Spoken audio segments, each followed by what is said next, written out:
नमस्कार बच्चों। तो आज हम क्लास 12th इलेक्ट्रिसिटी का किरचॉफ्स लॉ टॉपिक लेके आए हैं। टॉपिक को ध्यान से देखें, इस टॉपिक पर न्यूमेरिकल एग्जाम में आते हैं, इंपॉर्टेंट टॉपिक। देखिए, तो पहला हमारा किरचॉफ्स में जो पहला लॉ है, first law is known as Kirchhoff's current law. क्या बोलते हैं? किरचॉफ्स का करंट लॉ। करंट लॉ बोल दें या इसका नाम है Kirchhoff's junction law. Kirchhoff's junction law.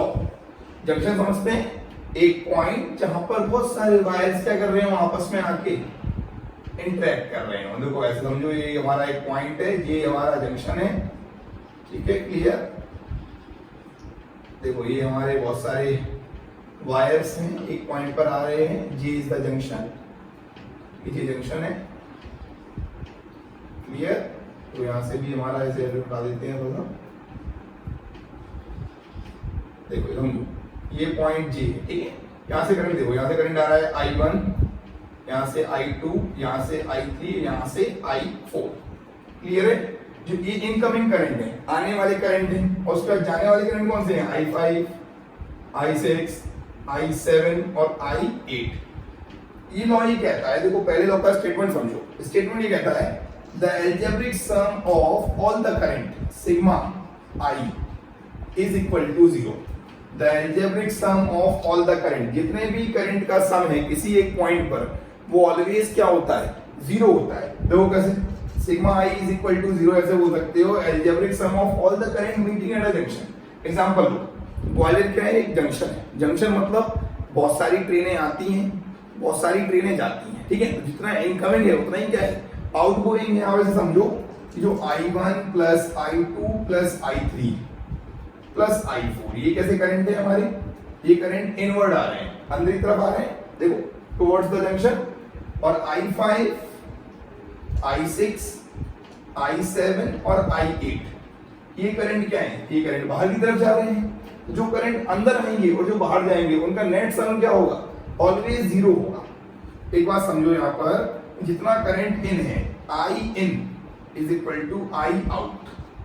पहली बात क्लियर समझ में आई? जितना करंट इन होता है उतना ही करंट क्या होता है? आउट होता है।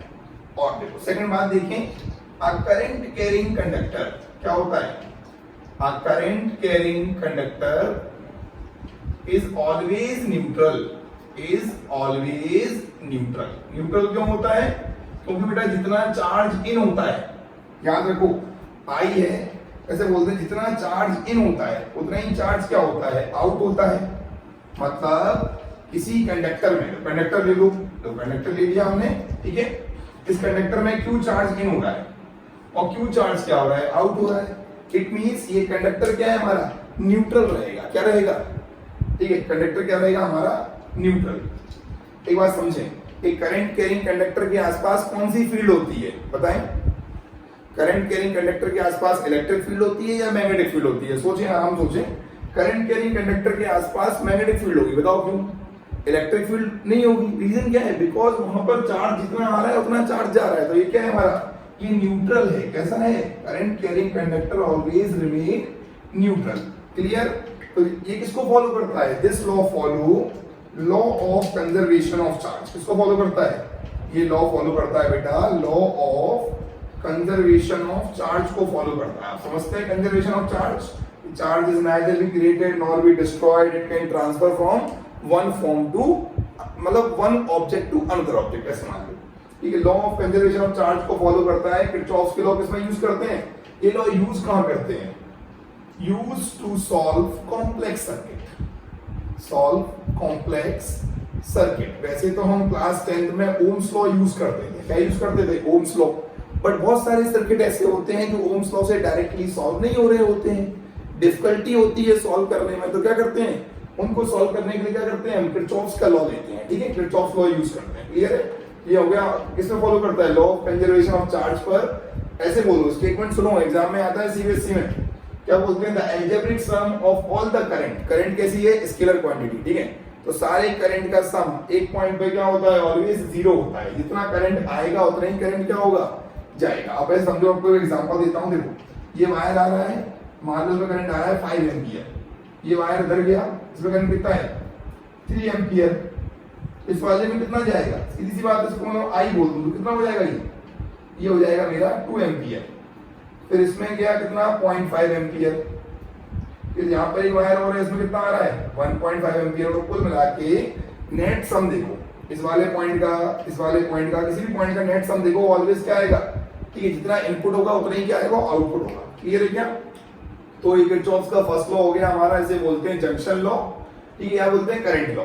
और एक पॉइंट पर जितने भी वायर आपको दिखेंगे कभी भी ऐड होते हुए, अगर हम अगला वाला लॉ देखते हैं तो उसमें क्या होगा, वहां पर हम किरचॉफ्स का करंट लॉ लगाएंगे, ठीक है।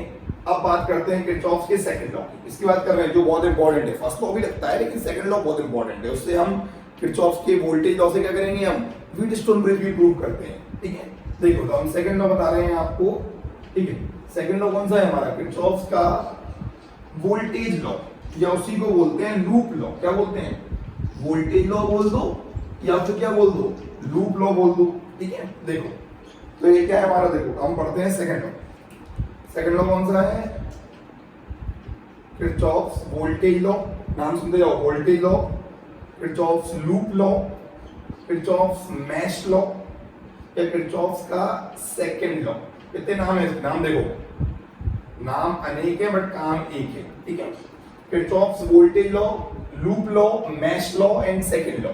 देखो इस लॉ में क्या होता है, इस लॉ में कहते हैं the algebraic sum of all the potential. एक क्लोज लूप में, इन अ क्लोज लूप, किसी भी क्लोज लूप में जो अलजेब्रिक सम होता है पोटेंशियल का, या फिर algebraic sum of the product of current and resistance is always equal to 0। समझो कैसे, the algebraic sum of all the potential, समझो कैसे, मान लो मैंने एक सर्किट बना लिया यहाँ पर, ठीक है, ये मेरा E1 है, दिस इज R1, ठीक है, और ये मेरा क्या है, यहाँ पर एक रेजिस्टेंस लगा दो, एक्सटर्नल रेजिस्टेंस मान लो R2, यहाँ पर एक मैंने रेजिस्टेंस लगा दिया, जैसे ये यहाँ पर एक रेजिस्टेंस और ले लो, जैसे ये मेरा R3 है, ठीक है, सही से लगाएं इसको, R3, ठीक है, ये R1, R2, R3, इसका वोल्टेज कितना है, EM, इसका E2, ठीक है।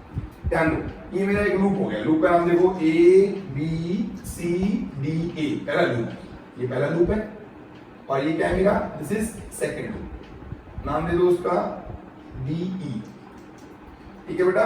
लूप दिख रहे हैं आपको, कितने लूप हैं इसमें, 3 लूप हैं, 1, 2 और एक पूरा, ठीक है। Sigma V is equal to sigma IR is equal to 0। Rules याद रखें, पहला रूल क्या है इसमें, पहला रूल है रेजिस्टेंस है जहां वोल्टेज ड्रॉप है वहां, पहला रूल क्या है, वोल्टेज ड्रॉप है वहां, मतलब जहां भी रेजिस्टेंस होगा वहां पर क्या होगा, वोल्टेज ड्रॉप होगा, ठीक है। ये रूल्स हैं जो मैंने डिजाइन किए हैं, या आप अपने भी कर सकते हैं, कोई दिक्कत नहीं है, ठीक है। उसके बाद बैटरी अगर डिस्चार्ज होती है, क्या हो रही है बैटरी, डिस्चार्ज, तो इसको आप पॉजिटिव ले लें, और बैटरी अगर चार्ज होती है तो उसे क्या लेंगे हम, नेगेटिव ले लेंगे। क्लियर है, बैटरी डिस्चार्ज होती है पॉजिटिव, और चार्ज वाली को क्या ले लेंगे, नेगेटिव। तो सिग्मा वी द, एक बार समझो, इस बैटरी का जो वोल्टेज है वो इसमें लॉस हुआ, इसमें लॉस हुआ, इज इक्वल टू क्या हो जाएगा, 0। मतलब किसको फॉलो कर रहा है ये लॉ, ये फॉलो कर रहा है कंजर्वेशन ऑफ एनर्जी। किसको फॉलो कर रहा है, it follow law of conservation of energy, इसको फॉलो कर रहा है, लॉ ऑफ कंजर्वेशन एनर्जी को फॉलो करता है, ठीक है। देखो पहला लूप देखो, ये मेरा फर्स्ट लूप है, ये मेरा सेकंड लूप है। फर्स्ट लूप का मैं इक्वेशन बना के दिखाऊंगा, इक्वेशन देखो आप, इसी को यूज करना है, sigma V equal to sigma, ये अलजेब्रिक सम, एक टोटल लूप के अंदर क्या होता है, 0 होता है। वोल्टेज क्या है, करंट इनटू रेजिस्टेंस। क्या देखो, यहां से करंट आ रहा है I1, यहां से करंट कितना आ रहा है I2, यहां पे कौन सा लॉ लगेगा, बताओ बताओ, जंक्शन लॉ, ये जंक्शन है ना, यहां से आया I1, यहां से आया I2, it become I1 plus I2, क्या हो जाएगा मेरा, इसको मैं I3 बोल सकता हूं, I3 इक्वल टू क्या हो जाएगा, I1 प्लस I2 भी हो सकता है, ठीक है, सिंपल सा है। अब देखो एक क्वेश्चन बना के दिखाते हैं आपको, पहले रूल समझ लो, रेजिस्टेंस है जहां वोल्टेज ड्रॉप है वहां, और बैटरी डिस्चार्ज होगी तो पॉजिटिव और चार्ज होगी तो नेगेटिव, ठीक है। अब मैं इसकी इक्वेशन बना के दिखाता हूं। देखो सबसे पहले ये हमारा लॉ फिर समझ लो एक बार अच्छे से, किरचॉफ्स का voltage law, loop law, mesh law, second law, algebraic sum of all the voltage, या फिर the algebraic sum of the product of current and resistance always 0। Resistance है जहां वोल्टेज ड्रॉप है वहां, वोल्टेज मतलब बैटरी डिस्चार्ज में positive और charge में क्या होगा नेगेटिव। अब मैं आपको इक्वेशन बना रहा हूँ, इक्वेशन देखो बस और आप सवाल करना स्टार्ट कर दो। तो आप इसको नोट कर लें जल्दी से, देखें फिर हम आगे चलते हैं इसमें। अब देखो इक्वेशन बनाते हैं कैसे, इक्वेशन देखो कैसे बनती है।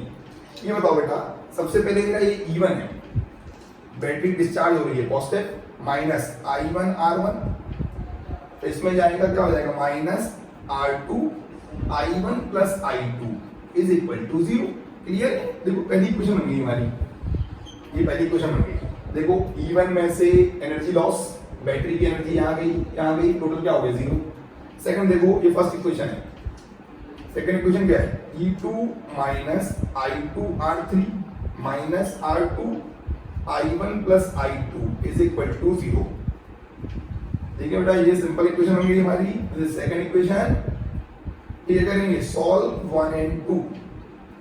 याद रखो अगर 3 वेरिएबल हैं तो 3 इक्वेशन और 2 वेरिएबल तो 2 इक्वेशन, सीधी बात है, क्वाड्रेटिक इक्वेशन की बात कर रहे हैं।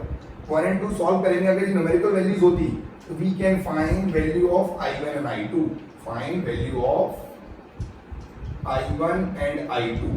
और अगर इसके अंदर वोल्टेज चाहिए मुझे तो वोल्टेज क्या होगा R2 के अक्रॉस, V ऐसे मान लो R2 I1 प्लस I2, आप वोल्टेज भी निकाल सकते हैं। ठीक है, एकदम बिल्कुल सिंपल है। ठीक है, ये सिंपल सी इक्वेशन है, आप लोग देख लें, कोई भी डाउट हो तो आप मुझसे पूछें।